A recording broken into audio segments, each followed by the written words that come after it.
नमस्कार दोस्तों, आज का प्रश्न है अनुबंध करने के अयोग्य व्यक्ति कौन कौन हैं या राजनियम द्वारा अनुबंध करने के अयोग्य घोषित व्यक्ति कौन कौन हैं। चलिए इसके उत्तर की ओर बढ़ते हैं। निम्नलिखित व्यक्ति अनुबंध करने के अयोग्य होते हैं। पहला पॉइंट, अवयस्क। भारतीय वयस्कता अधिनियम की धारा 3 के अनुसार भारत में निवास करने वाले प्रत्येक व्यक्ति को वयस्क माना जाएगा जिसने 18 वर्ष की आयु पूरी कर ली हो और अंग्रेजी राजनियम के अनुसार 21 वर्ष की आयु पूरी करने पर ही वयस्क माना जाता है। अब बात करते हैं दूसरे पॉइंट की। ऐसे व्यक्ति जो स्वस्थ मस्तिष्क के नहीं हैं। भारतीय अनुबंध अधिनियम की धारा 12 के अनुसार ऐसा कोई भी व्यक्ति स्वस्थ मस्तिष्क का कहा जाएगा जो अनुबंध करते समय अनुबंध को समझने की क्षमता रखता हो और साथ ही साथ विवेकपूर्ण निर्णय लेने की क्षमता भी रखता हो। वह जानता हो कि अनुबंध का उनके हितों पर क्या प्रभाव पड़ेगा।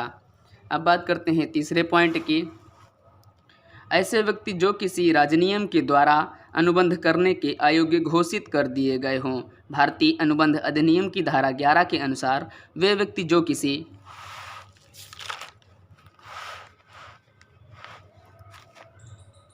राजनियम द्वारा अयोग्य घोषित हैं अनुबंध करने के योग्य नहीं हैं। इस श्रेणी में निम्नलिखित को सम्मिलित किया जा सकता है। पहली श्रेणी है अपनी राजनीतिक स्थिति के कारण अयोग्य व्यक्ति। कुछ व्यक्ति अपनी राजनीतिक स्थिति के कारण अनुबंध के अयोग्य होते हैं। उदाहरण के तौर पर विदेशी शत्रु, विदेशी सम्राट, राजदूत और प्रतिनिधि। अब ख यानी उसकी दूसरी श्रेणी देखते हैं। कैदी या अपराधी।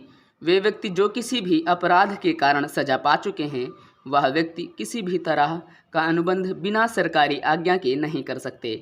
अगर अपराधी सजा पाने के पहले ही अनुबंध कर चुका है तो उस अनुबंध को पूरा करने के लिए वह प्रबंधक नियुक्त कर सकता है। अब उसकी श्रृंखला की तीसरी श्रेणी। कुछ व्यक्ति अपने ऊंचे पेशे के कारण अनुबंध करने के योग्य नहीं होते। उदाहरण के लिए चिकित्सक, वकील और अधिवक्ता। चौथा पॉइंट है समामेलित कंपनियां। कानून की दृष्टि से एक कंपनी एक कृत्रिम व्यक्ति है। ये स्वयं कोई अनुबंध नहीं कर सकते हैं। ये कोई भी अनुबंध अपने एजेंट के माध्यम से ही कर सकते हैं। अब बात करते हैं पांचवें पॉइंट की।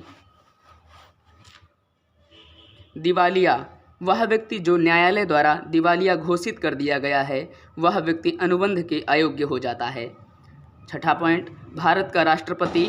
भारतीय संविधान के अंतर्गत भारत के राष्ट्रपति पर किसी न्यायालय में ना तो मुकदमा चलाया जा सकता है और ना बुलाया जा सकता है। धन्यवाद।